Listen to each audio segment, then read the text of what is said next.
Date prisa, Fernando. Siempre supe que no debía casarme con un abogado. Son muy lentos para correr y siempre están con algún caso en mente. Ya, deja de pensar en ese hombre, amor, decía ella. Sé que pronto lo atraparás. Podrás encerrarlo como quieres y conseguirás por fin tu ascenso a fiscal regional. Ahora, corre, que ya no estás en forma como cuando nos casamos. ¡Corre, débil!, le gritaba mientras reía. ¡Espera!, suplicó Fernando. Ya no puedo respirar y tú llevas la botella del agua. Anda, dámela, cariño, por favor. A medida que Fernando subía y subía, la visión se hacía cada vez más borrosa. No lograba alcanzar a su esposa, y cuando por fin pudo levantar la vista, ella ya no estaba. Había desaparecido, y en su lugar había un hombre riéndose de él a carcajadas. Lanzó un grito de angustia que sonó en toda la habitación. ¡No! Fernando Evans despertó sobresaltado de su horrible pesadilla. Aturdido, comenzó a mirar todo a su alrededor. Luego miró en dirección al lado izquierdo de su cama, en donde dormía su mujer, pero estaba vacío. Ya no estaba ella ahí, para ocupar ese espacio. Ya no estaba la mujer que amaba, había desaparecido. Victoria se había marchado para siempre, y bien sabía que jamás la volvería a ver. Luego de la pesadilla, otra vez volvieron, uno a uno, todos los recuerdos a su mente. Por más que lo intentaba, no podía borrar las imágenes de su cabeza, las cuales lo trasladaban una vez más a aquel terrible día. Esa tarde, en el departamento de policía, el jefe de Fernando lo llamó urgente a su despacho y le dio la noticia. Fernando, por favor, toma asiento, dijo el hombre un poco preocupado. ¿Qué pasa? No quiero alarmarte, pero esta tarde Alberto Gómez se fugó de la cárcel. Lo más probable es que les pagara a los guardias para que lo ayudasen a escapar. De otro modo, no me explico lo sucedido. No quiero inquietarte, al contrario, quiero que sepas que ya puse a mis mejores hombres para su pronta captura. En ese preciso instante, Fernando sintió como si algo se clavara en su pecho. Un terrible presentimiento se apoderó de él esa tarde, y sin terminar la conversación con su jefe, salió rápidamente de aquel lugar en dirección a su hogar.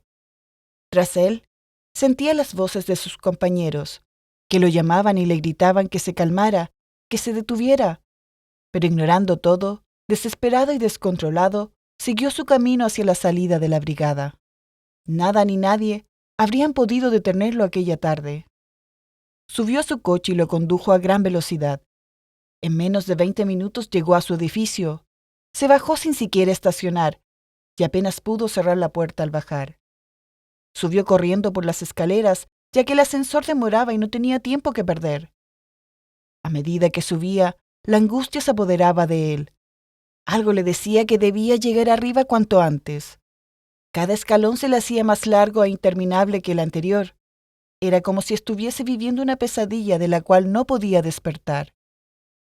Llegó al 6.º piso casi sin aliento, y justo cuando por fin pudo fijar su vista y lograr ver su departamento a unos metros de él, supo que algo sucedía adentro. La puerta estaba completamente abierta, y al avanzar hacia la entrada, vio horrorizado cómo caía el cuerpo de su esposa Victoria frente a sus ojos. Fue como si el individuo hubiese estado aguardando el momento preciso para el ataque, ya que apenas vio la figura de Fernando, hundió el cuchillo en el cuello de la mujer, sin permitir que Fernando pudiera evitarlo. ¡No!, gritó él fuertemente, pero ya era tarde. Antes de que pudiera reaccionar, miró su pecho y sintió la tibia sangre que corría por él. Su cuerpo temblaba luego de que el hombre le enterrara el puñal una y otra vez. El asesino no dejaba de mirarlo, le sonreía satisfecho por haber cumplido su promesa de venganza. Observaba cómo Fernando, ya tirado en el piso, se retorcía en el charco de sangre. Él había ignorado la amenaza del sujeto hacía un par de años atrás, cuando lo encarceló, mas no Alberto Gómez, quien pasó esos 5 años planeando el brutal ataque que también contemplaba a las 2 hijas de Fernando, quienes se encontraban en ese momento fuera del país, junto a su abuela Carlota.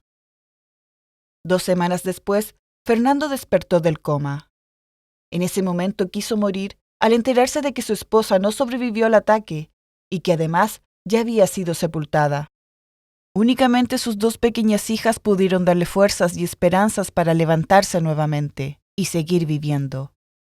Pero no por él, sino por ellas, porque él había muerto junto a Victoria.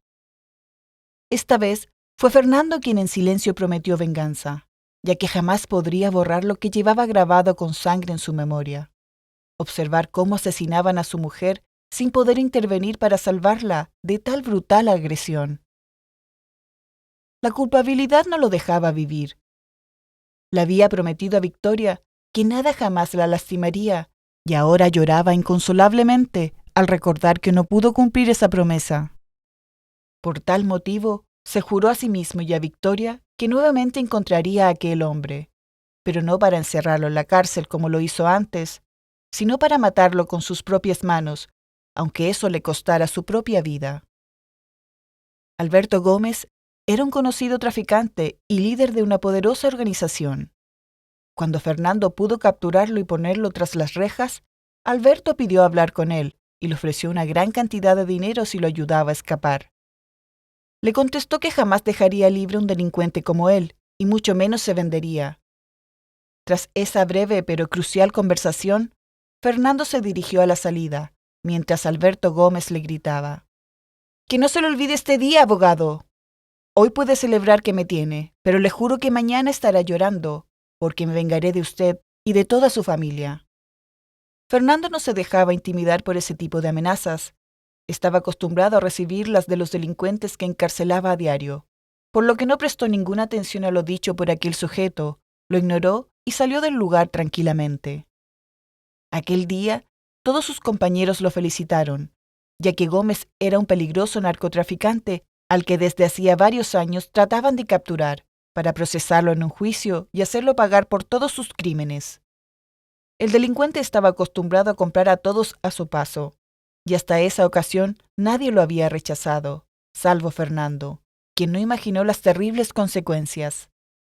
Esa misma tarde, Fernando fue citado a una reunión en la que fue nombrado fiscal regional, un cargo que buscaba desde hacía bastante tiempo y por el cual había trabajado muy duro para conseguirlo. No podía estar más feliz. Por fin tenía el cargo y la vida que siempre soñó. Llegó a casa feliz con una botella de champán para celebrar junto a su mujer, sin saber que Victoria le tenía una maravillosa noticia. Estaba embarazada de su segunda hija.